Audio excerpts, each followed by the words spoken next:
Kabar panas pada hari ini terkait dengan kenaikan gaji bagi PNS dan pensiunan tahun 2025, kemudian perombakan skema pensiunan oleh Kemenkeu, dan ketiga terkait dengan pencairan THR dan gaji ke-13 yang sudah di depan mata.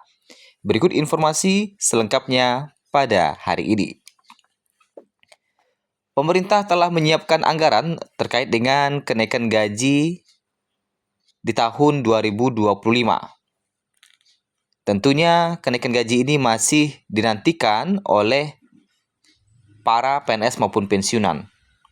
Ternyata tidak hanya kenaikan gaji, pemerintah juga telah menyiapkan anggaran untuk THR dan gaji ke-13 di tahun 2025 ini. Ya, PP terkait THR dan gaji ke-13 segera dirombak. Selain gaji pokok, Sri Mulyani akan siap mencairkan 4 tunjangan tambahan untuk PNS ataupun pensiunan. Sri Mulyani selaku Menteri Keuangan akan kembali menganggarkan THR dan gaji ke-13 bagi ASN, termasuk pegawai negeri sipil. Tentunya hingga saat ini pemerintah masih membahas dan menyiapkan hal-hal terkait sebelum merumuskan kebijakan dan aturan terkait dengan THR dan gaji ke-13 yang akan kembali disalurkan kepada PNS ataupun pensiunan. Setiap tahun pemerintah selalu melakukan perombakan terhadap aturan gaji ke-13 ataupun THR menyesuaikan dengan tahun berjalan.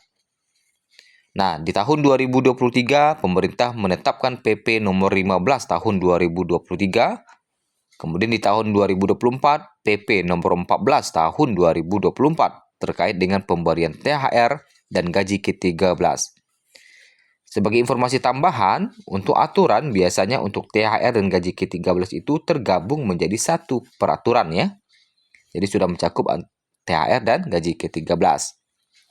Sementara di tahun 2025 ini pemerintah belum mengeluarkan aturan, tentu masih dalam proses pembahasan. Dan biasanya akan keluar aturannya pada saat lebaran ya. Pada saat menjelang lebaran.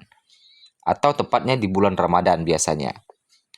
Nah, berdasarkan regulasi di tahun sebelumnya, yaitu di PP nomor 14 tahun 2024, tertulis bahwa yang berhak menerima THR dan gaji ke-13 meliputi PNS, P3K, prajurit TNI, pensiunan, penerima pensiun, anggota Polri, pejabat negara, dan penerima tunjangan. Untuk besaran tergantung golongan masing-masing, baik itu PNS ataupun pensiunan. Mari kita tunggu aturan barunya terkait dengan pencairan THR dan gaji ke-13 ini. Lanjut ke informasi kedua, yang mana pemerintah akan melakukan perombakan rencana transformasi skema pensiun PNS. Dari tahun ke tahun, anggaran untuk membiayai pensiunan semakin meningkat. Oleh karena itu, pemerintah berencana untuk melakukan perombakan terhadap pensiunan atau skema pembayaran pensiun ini.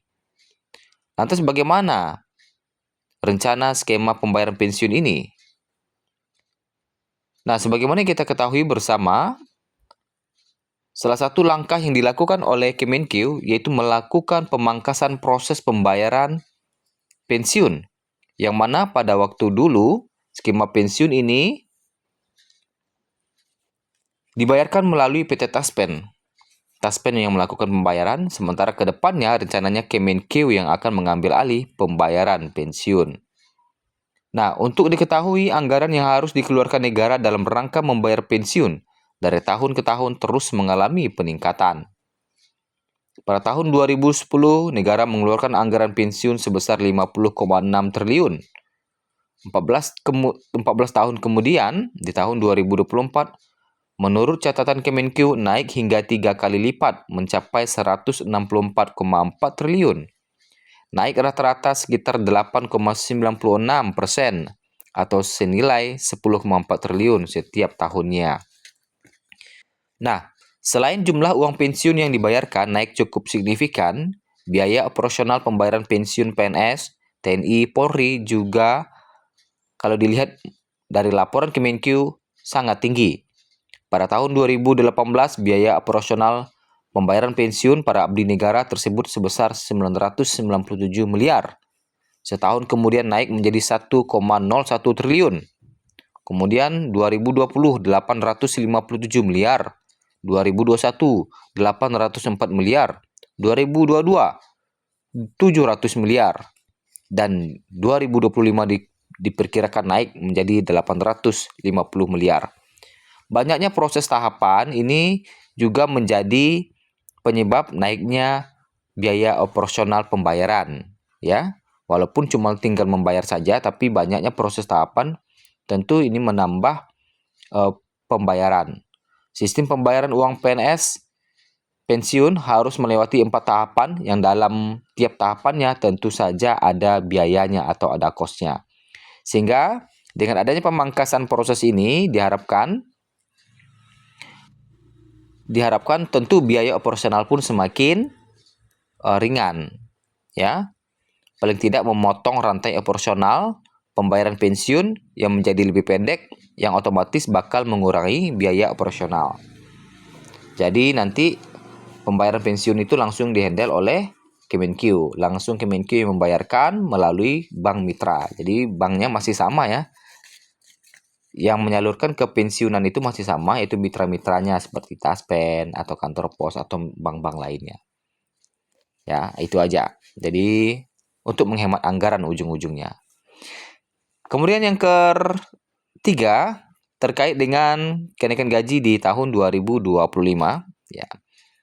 Kenaikan gaji di tahun 2025, apakah sudah ada informasi dari Sri Mulyani? Nah, baru-baru ini Prabowo meminta Sri Mulyani rekonstruksi lagi efisiensi anggaran. Nah, kenapa Prabowo meminta Sri Mulyani rekonstruksi lagi efisiensi anggaran? Dan bagaimana nasib kenaikan gaji ini?